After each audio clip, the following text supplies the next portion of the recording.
Okay, so I'm Kyle. I'm the lead organizer of Great Yarmouth and Waveney Pride, also a drag queen. And this is Charlie. He's my partner, but he was also at Pride last year as my legs and my security guard because I'm disabled. So he pushed me around in my wheelchair in the parade, and he was there to protect me while I was walking around, make sure I didn't get knocked over and things like that. So. Well, I just want to know a bit more about like drag, especially in like Great Yarmouth, because I know about Key Pride, which is, there's this bar that I want to go to. I'm not sure, it's probably not called Key Pride, but that's what I call it. And I want to go to it, and it has drag queens there often, but I don't know anything about them. So I guess, what's drag like in Yarmouth? Okay, so the drag scene of Great Yarmouth changed quite a bit. You mentioned Key Pride, which was predominantly the only real LGBT bar in Great Yarmouth that provide drag cabaret. Unfortunately, they closed last year, Oh, but the owners have taken over the Duke's Head, which is just down the road from where Key Pride was, near the town hall, and they're continuing the LGBT theme. So they still have the drag queens there on the weekends, but they also have other entertainment as well now to cater for a wider audience. So when it comes to like the drag side of watching a performance, if you go to the Duke's Head Facebook page, you'll be able to see who's coming and so on. Now the Yarmouth drag scene, when I first started with it, back when Key Pride first opened, there wasn't one. You had a few drag queens from Yarmouth, but they always travelled out to perform. When Key Pride opened, obviously they then opened that gallery for the drag performers. They brought in people from all over the country. So you will always see like the highest class drag performers from London, Manchester, Birmingham, you name it, they've came and they've travelled and they've performed at Key Pride, including people who were on RuPaul's Drag Race like Charlie Hides and people like that as well. So, it's the same now at the Duke's Head, they're keeping it going. On the side of what it's like to be a drag performer, entertaining and tiring are two things that come to my mind. Obviously, some of the things that you have to do in order to get into drag are not very comfortable. I won't go into details, but I'm sure you can imagine. And putting that much makeup on your face does dry out your skin quite a bit. So you have to make sure that your moisturizer and your care for routine is there. But drag on a whole, as long as you can perform and you can hold a crowd, there's no reason why you can't put on a face, put on a wig, and jump on stage. Is there anything else you'd like to know about it, or? Not really. No. Yeah. So if you're still looking at sort of looking and watching drag, it's the Duke's Head now. All right. Thank you. And now you're 18, Luke. Yeah. Now you're 18. You can go and watch. I just wanted to ask, talking about drag, like how did you personally get into it, and like what place does that take in your life, and how has your like relationship with it changed if it has? Okay, so me personally, I always said I'd never do it. I always said that I would never ever wear a dress and heels. You would never see me do it. I used to host a open mic night at Key Pride when it first opened as myself. And I did that for about 6 months, watching all the queens come and so on and so forth afterwards. And then I was approached by one of my friends who's a drag queen, and she dared me to do it. So the next open mic night, I did it, and then Eva never left. She just stuck. And it just grows with you. It's one of those things that grows with you. And it does improve your ability to communicate with others, your confidence. So, it does make a big difference. That's such a cool origin story. Like it was a dare. It was purely a dare, and I thought, I'll do it once. Just once. Once became 27 pairs of shoes later. So I now know why women collect shoes. What is your drag performer name, Kyle? It's Eva Genitalia. And the story behind that is I'm bisexual and I like either genitalia. So it just fits in. So, yeah. My question is, obviously putting Pride on, that must be like,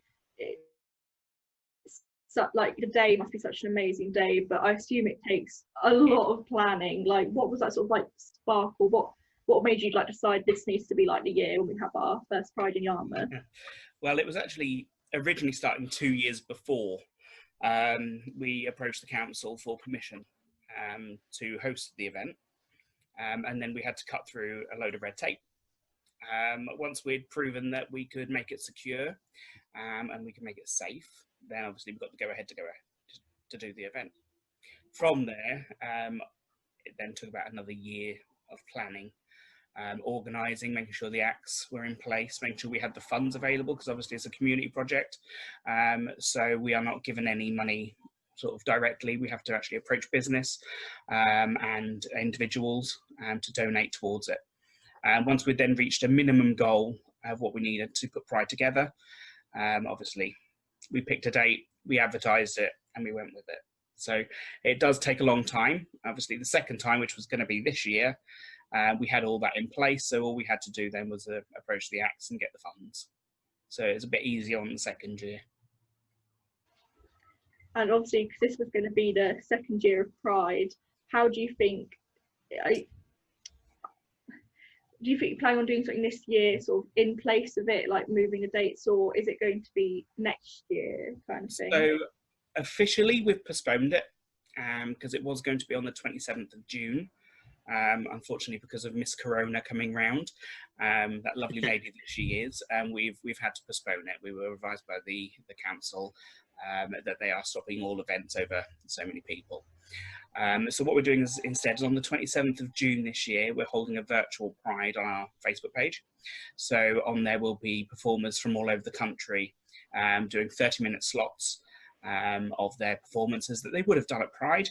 And that'll be going throughout the day on the 27th.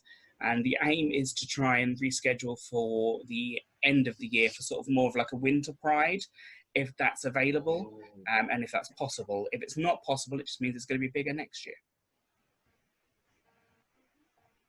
What do you think, like, the impact of Pride being cancelled? Because obviously everything's had to be postponed, but obviously Pride, like, I know it means a lot to me. How do you think like the next one's just going to be that much more special, or how do you think it's going to, like, impact? Now, I know from, like, even between me and Charlie, the view on this is going to be slightly different to every person. Now, the impact to me as an organiser, because it's a little bit rubbish if you ask me, but you know, these things happen. You can't fix what goes on. I think that there's going to be people out there who are highly disappointed, and those people are going to be the people that I've been speaking to online, who were really looking forward to it, who are unable to travel further afield for Pride events and things like that. Well, none of them are working anyway at the moment, are they? So, you know, they're going to be impacted a lot. The younger generation, who are just now turning into the age where Pride's appropriate for them, maybe, who have never been before, who were looking forward to it. Obviously, they're going to be disheartened that they can't make it. But on the other hand, yeah, if it doesn't go ahead this year, it just means it's going to be bigger and better next year with with a lot more presence. And I feel sorry for anybody who, you know, in a good way, that are still able to do their Pride this year. You know, if they are doing a latey one, because they're going to get inundated with everyone that couldn't go to anywhere else. You know, and their planning and their security must change so much from what they had originally planned, because where they were looking probably about 5,000 people, and with other Prides across the country being cancelled, they're now going to be looking at tens of thousands of people turning up. So good for the economy of the area, but for the planning community, I feel so sorry for them. And what's your view on that question, Charlie? Well, personally, this is my personal opinion. I think it doesn't quite matter if we miss 1 year, because we've still got loads more years to come with Pride. And we've had 50 years of doing Pride. I think 1 year, it doesn't matter as much, if that makes sense. Yeah. That's a really nice way to look at it, yeah. That's my thought on it. On the grand scheme of things, it is just 1 year. Yeah. Yeah. I saw loads of amazing pictures from this year's Pride, obviously some taken by Luke, and I just thought that the costumes and everyone, you know, in their clothing was absolutely amazing. How do you think it's sort of evolved? Do you think that sort of like fashion has evolved, and if it's sort of become more mainstream because of there Pride? are a lot of interesting costumes at any Pride. I mean, if you go around the country, you'll see some things that you wish you didn't. You know, if I'm honest with you, not all of them are very PC, put it that way. But universally across all prides, it's just bright and colourful. I mean, as bright as you can get, as colourful as you can get, stand out from the crowd and make a noise, and that's pretty much the rules of dressing for Pride. I don't think it's changed much over the years. I think it has got a little bit more risky when you go towards sort of London, Manchester way, where you have the bigger community, and Brighton. But on a whole, the uniform is rainbow colours. That's pretty much the only thing that sticks throughout the whole of the Pride movement. Yeah. Do you have any favourite outfits you've seen? Oh, favourite outfits? Well, obviously I'm a lot older, I'm guessing, than you guys. I've been to several Pride events across the country, and I've seen everything from a giant big bird from Sesame Street dressed in rainbows, all the way through to people wearing nothing but little hot pants. So if I was to pick my favourite ones, I think I'd be here all day, because there are literally so many different things. Obviously, last year at Pride, Charlie dressed up as the Rainbow Wolf, Loki, as he pushed me down the walk, the route. There he is, look. So if anyone remembers seeing his face. So yeah, you see everything at a Pride. You know, you can see everything from a furry, such as Loki there. You can see people dressed in sort of gothic vampire type clothing. You get the leather, you get the rubber. So yeah, you know, you literally see everything. How was Pride received in Great Yarmouth? Yeah, so it was the first Pride, and we were anticipating, as the first Pride, some negativity and things like that. But I'm proud to say that we didn't get that. We had full support from the moment we left the parade all the way through till the end of the night. We had positivity, and positivity. There was no negativity. People who were walking past who didn't even realise Pride were on were joining in and having a good time. Even when we were stopping traffic, you know, people were bibbing their horns and getting involved. There was really no negativity or animosity towards it.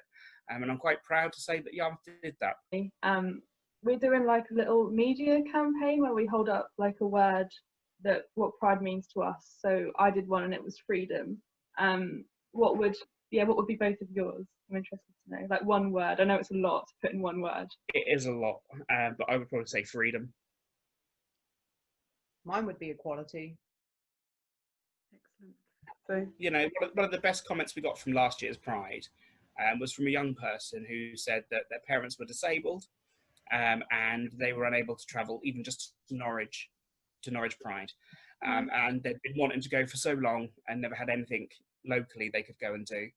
And by having Pride last year, for the first time, they felt accepted and comfortable being able to go to a Pride by themselves.